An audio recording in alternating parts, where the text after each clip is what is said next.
Kanal K. Radio à vous l'été, la voix de la résistance du peuple togolais. Fenêtre sur l'Afrique.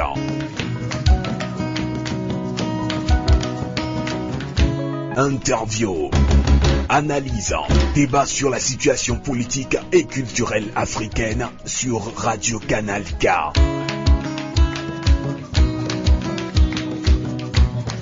Fenêtre sur l'Afrique, la voix des sans-voix, la voix des opprimés.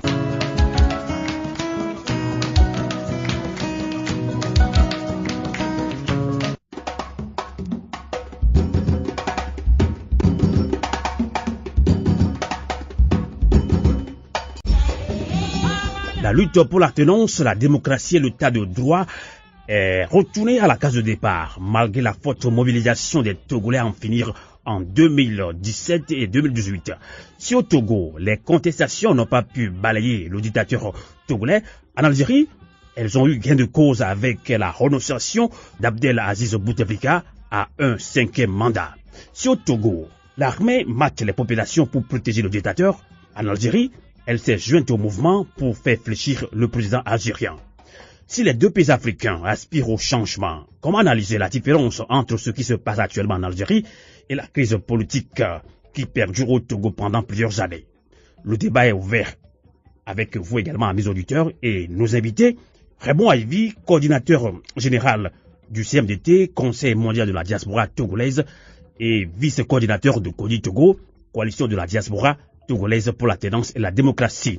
Raymond Ivy, bonsoir et merci de nous accompagner. Bonsoir Sylvain Amo, merci de nous recevoir. Merci. Aux États-Unis, Albert Katé, il est leader d'opinion de la diaspora togolaise aux États-Unis. Albert Katé, bonsoir. Bonsoir Sylvain, bonsoir tout le monde.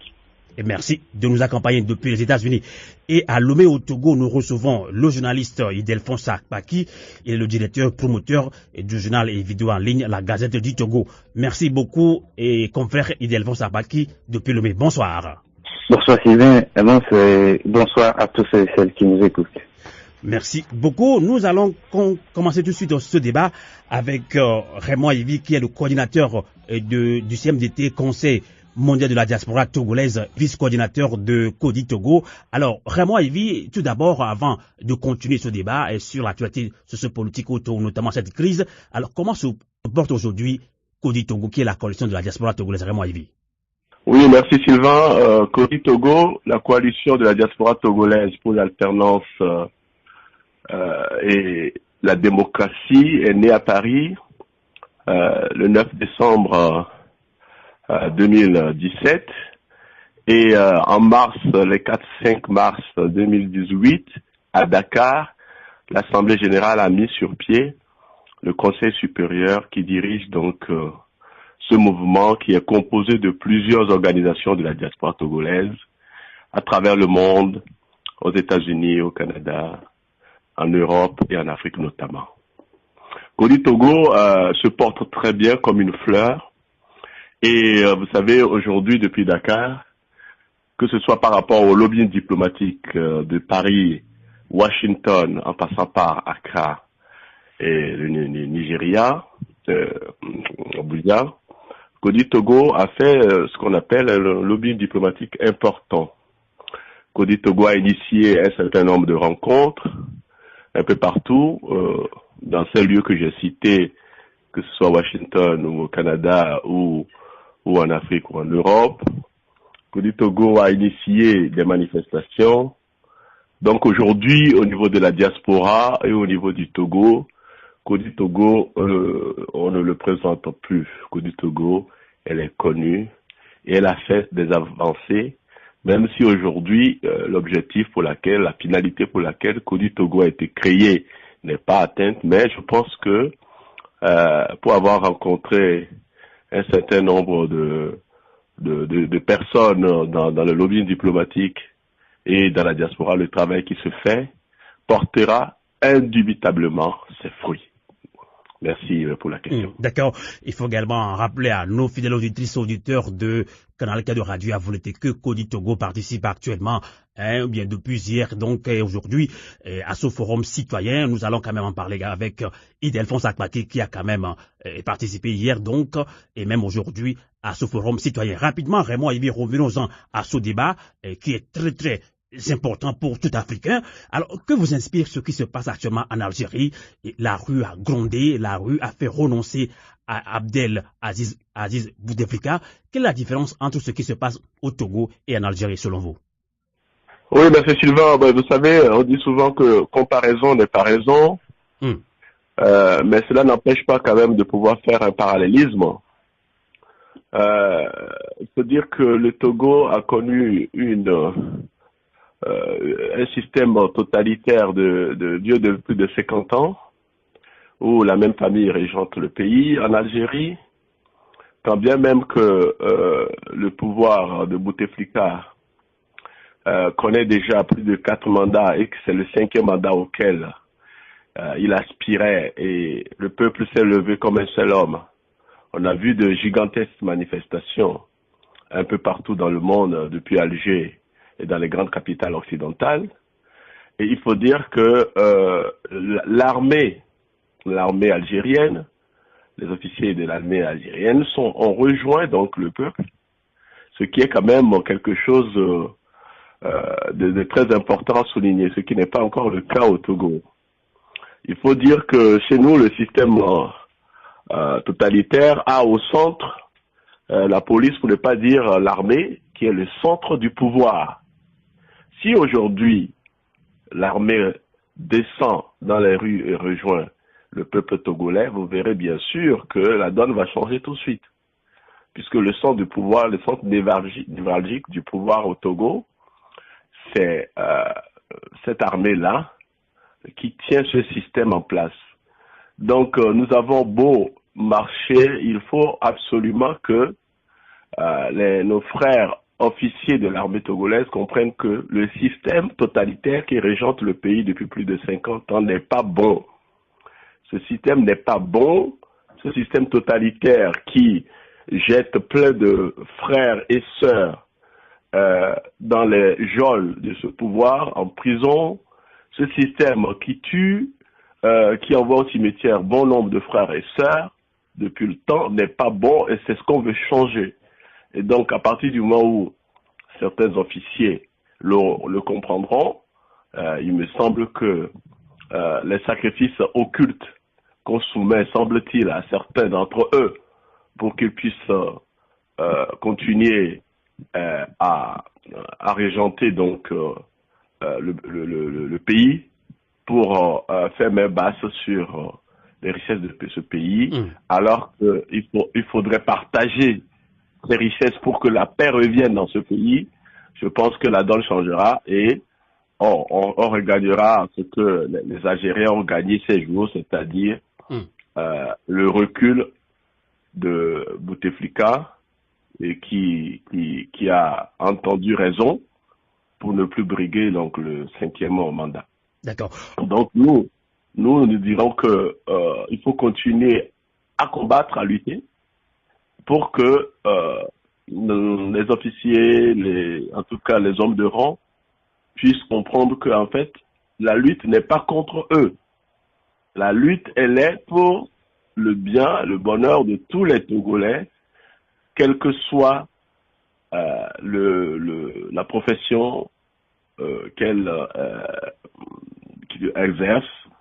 Et donc, c'est pour le bien de tous. Voilà. D'accord. Ce que je peux dire D'accord. pour l'instant. Ok, on va continuer ce débat, on va relancer tout de suite Albert Katé, je le disais, il est leader d'opinion de la diaspora togolaise aux États-Unis. Albert Katé, vous avez suivi tout à l'heure Raymond Aibi et de Kodi Togo, donc pour lui, tout se passe au niveau de l'armée, si l'armée togolaise aussi lutte aux côtés de ce peuple togolais, donc il peut y avoir un grand changement. Est-ce que vous lui donnez raison après l'avoir écouté Albert Katé? Bon, je pense que la première des choses qui est importante, en fait, c'est de féliciter le peuple algérien d'avoir été au-dessus de la mêlée en évitant le bain de sang. Mais surtout d'avoir franchi ensemble, en tant que peuple, je veux dire, le pouvoir de Bouteflika, en fait, et son opposition, la société civile et la diaspora algérienne, cette barrière décrite politique liée au présidentiel en Afrique. Je dirais que là, habituellement, nous faisons ces rapprochements lorsqu'il y a une situation de crise politique ou un soulèvement dans un pays pour voir par rapport au Togo quelles leçons on peut en tirer. J'oserais plutôt comparer la situation pour éviter de faire un amalgame. Comparer la situation algérienne à la situation mozambicaine, dans le sens que les deux présidents sont ensemble de la génération de président Yadima, je veux dire, c'est par rapport à leur âge. Et ces deux présidents étaient tous dans la politique très imprégnés depuis les années 63-64 ensemble. Et ce qui le caractérise aussi, vous savez, le président Mugabe, après avoir fait la prison, était Premier ministre pendant un temps, et avant d'aider son pays à reprendre les rênes du contrôle de son pays et de leur terre, et une sorte d'indépendance qui a suivi, et qui a marqué la population. Et cette armée a une histoire. L'armée mozambicaine a une histoire avec le président Mugabe pendant longtemps. Et avant d'arriver en 2017 à ce soulèvement qu'il a emporté. Mais comparativement en Algérie, Bouteflika aussi, après avoir été ministre des Affaires étrangères pendant longtemps, est devenu président. Et pendant très longtemps, mais ce qui le caractérise, c'est qu'il était celui qui a évité ou terminé, fini même la guerre civile qui a décimé le peuple algérien avec des milliers de morts, une guerre civile liée à des élections, en fait, où les islamistes ont pris les armes et beaucoup de vies ont été perdues dans cette histoire. Et c'est Bouteflika qui en a mis fin. Et il faut aussi ajouter que le peuple algérien a beaucoup, pendant longtemps, été saisi sur une sorte d'état d'urgence où l'armée avait le feu vert de tout faire lorsqu'il y a état d'urgence. Donc, c'était toute une misère que ce pays a souffert. Et disons que voilà ce qui caractérise les deux présidents et leur histoire. Mais quand même, Bouteflika aussi a une histoire très longue de cette armée, avoir eu un parcours de délivrer ce peuple, l'amener à un peu à la démocratie. Aujourd'hui, l'Algérie est très jolie.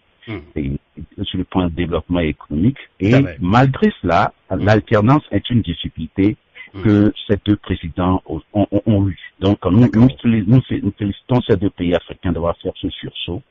Et nous devons en tirer les leçons.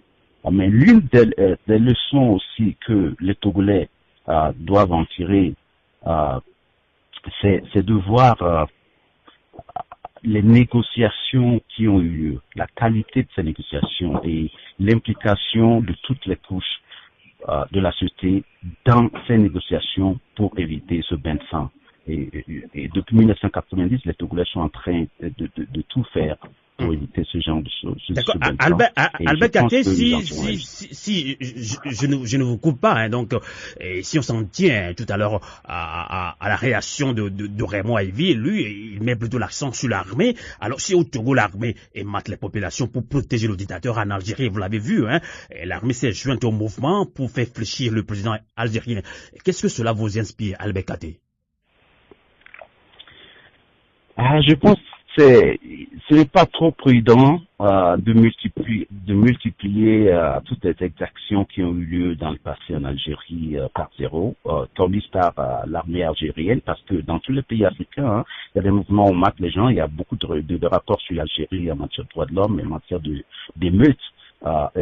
Les mouvements derniers ne doivent quand même pas être une raison pour dire qu'en Algérie, l'armée ne mate pas. Je pense qu'on doit être prudent dans cette analyse-là. Mais quand même, je dis, on félicite l'occasion qu'il n'y a pas eu de bain de sang cette fois-ci.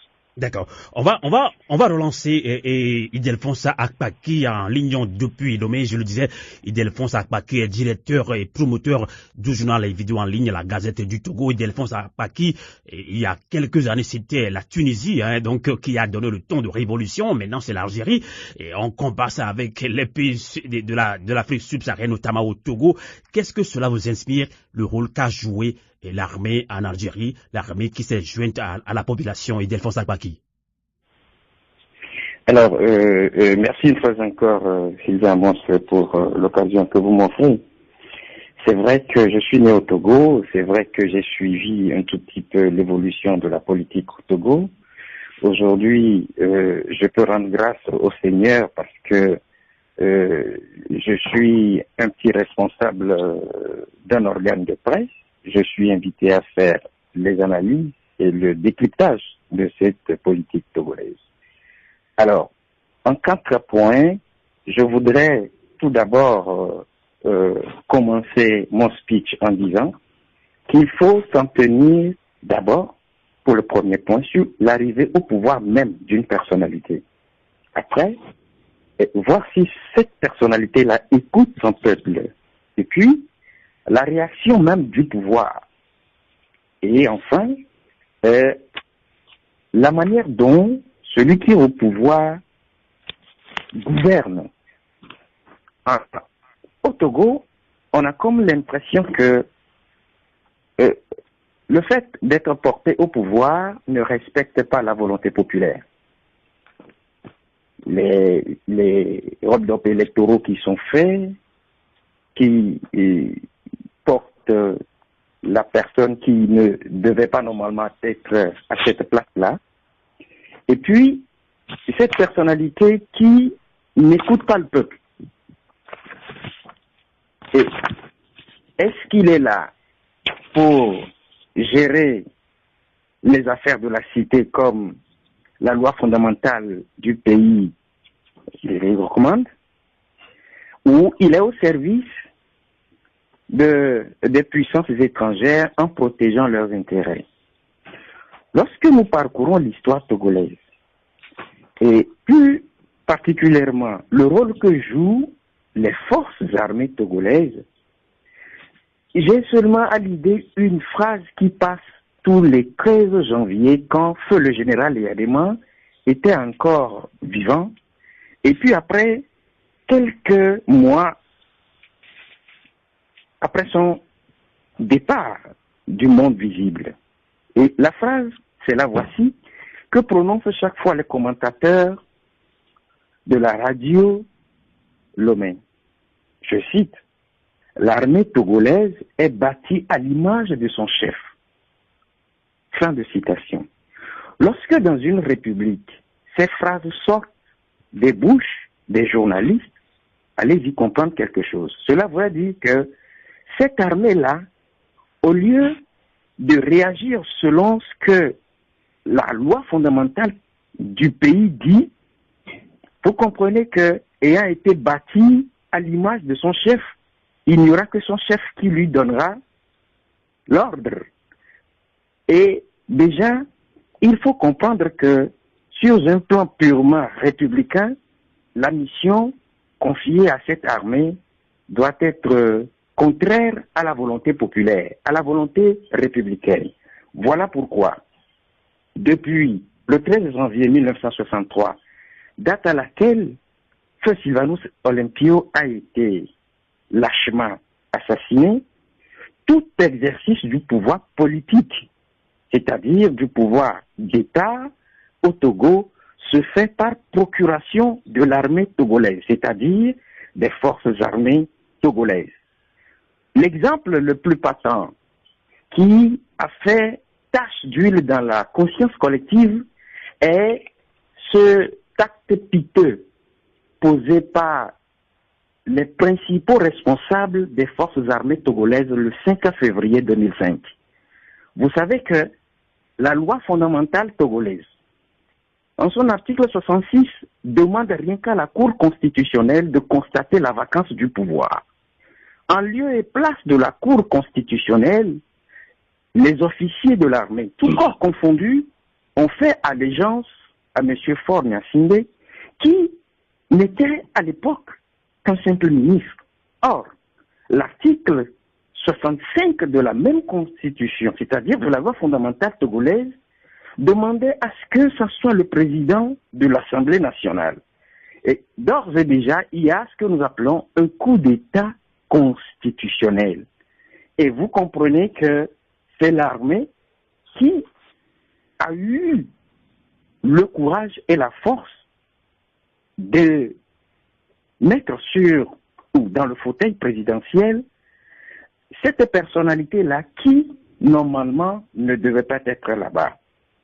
Et alors, nous avons constaté également que chemin faisant, cette armée qui fait feu de tout bois s'est érigée en une institution d'oppression. Vous vous rappelez tout ce que l'armée togolaise a commis comme répression dans le but juste de la conservation du pouvoir.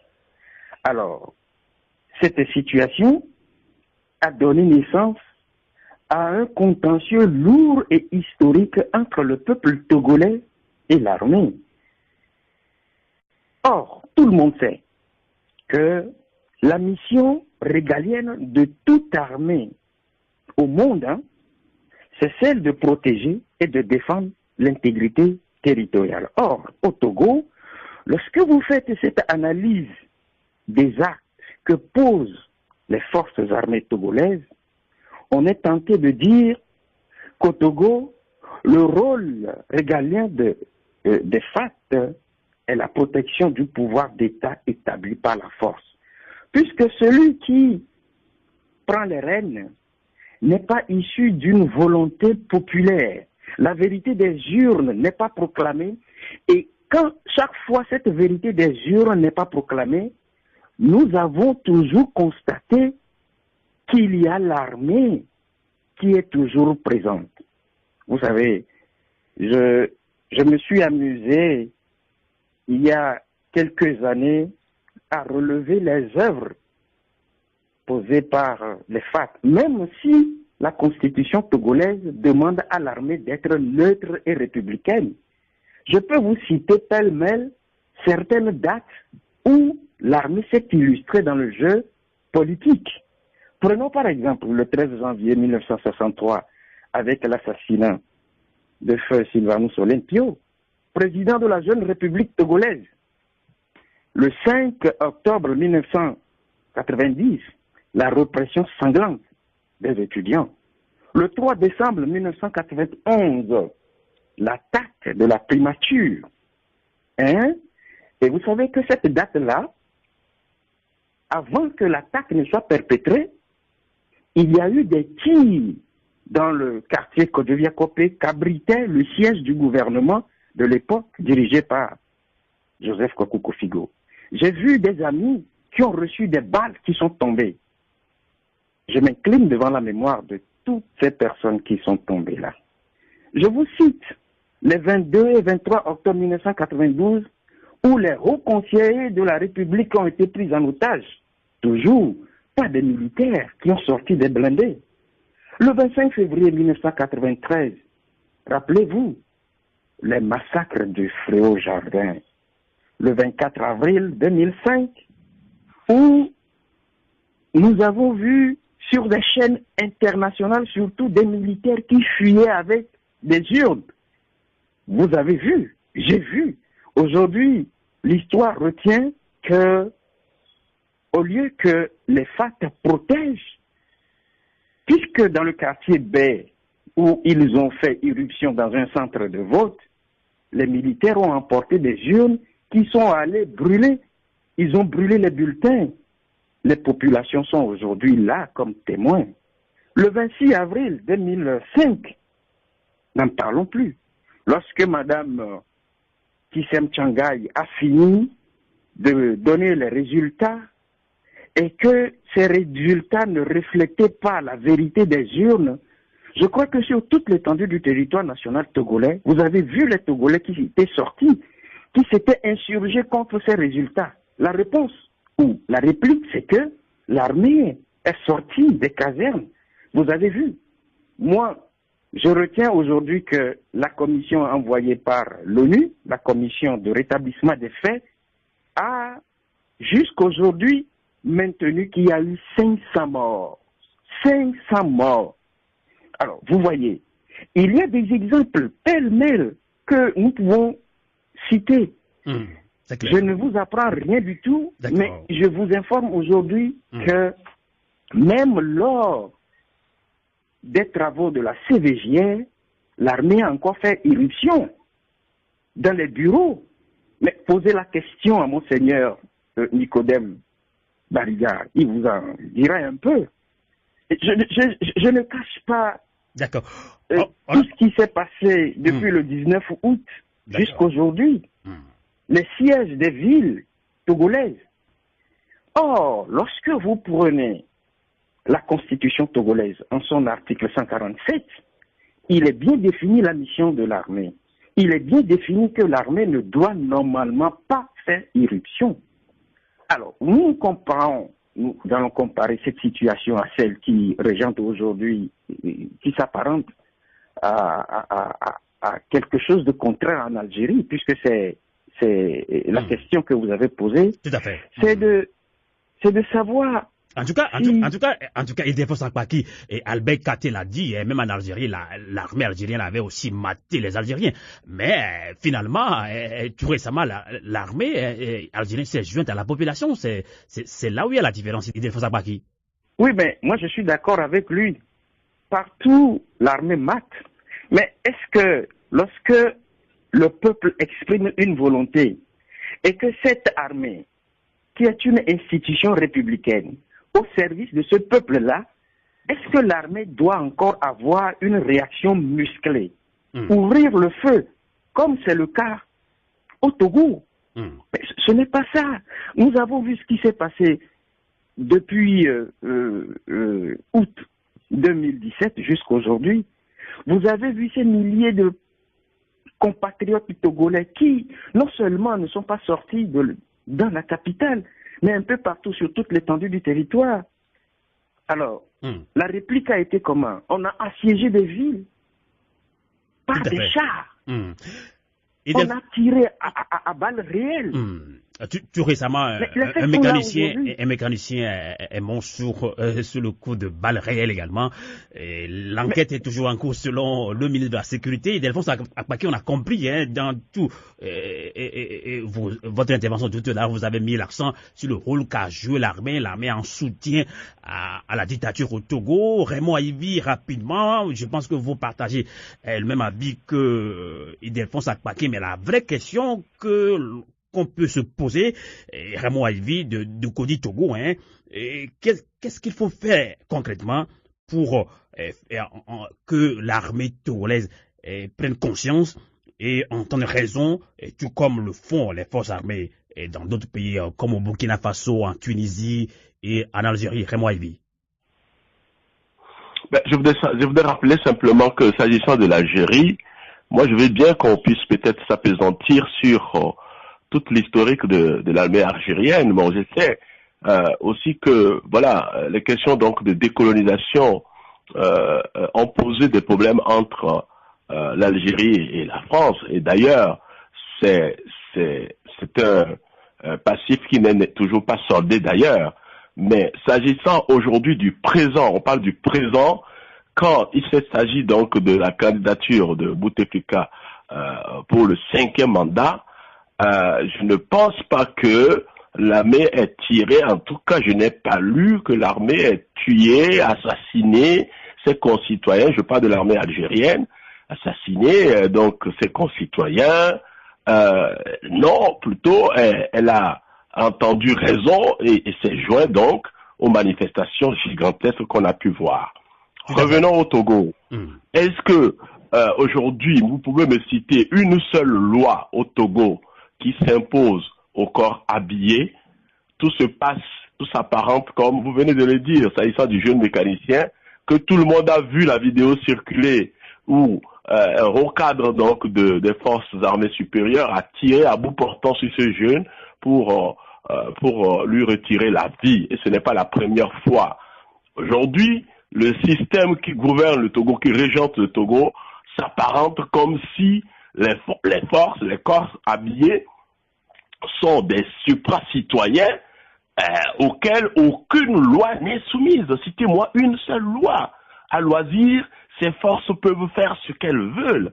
Ce n'est pas acceptable, c'est un minimum que de le dire. Ce n'est pas acceptable. C'est pour ça que je disais d'entrée que ce système totalitaire n'est pas bon.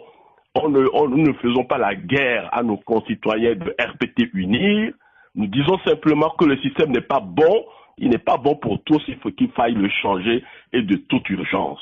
D'accord. Voilà. Albert Katé, vous qui nous suivez dans ce débat en ligne depuis les États-Unis, donc les deux interventions de Ildefonse Akpaki, de Raymond Aivi de Kodi Togo sont quand même unanimes sur le rôle que joue l'armée au Togo. L'armée au Togo plutôt soutient la dictature. Donc pour vous, que faut-il faire concrètement pour que l'armée togolaise soit républicaine, Albert Katé? Bon, tout d'abord, nous déplorons toutes les dérives commises par nos armées à plusieurs occasions. Mais je peux dire que ce problème est déjà sur la table depuis la rencontre de 2006 avec l'APG qui avait prévu dans l'un de ses chapitres les réformes de l'armée.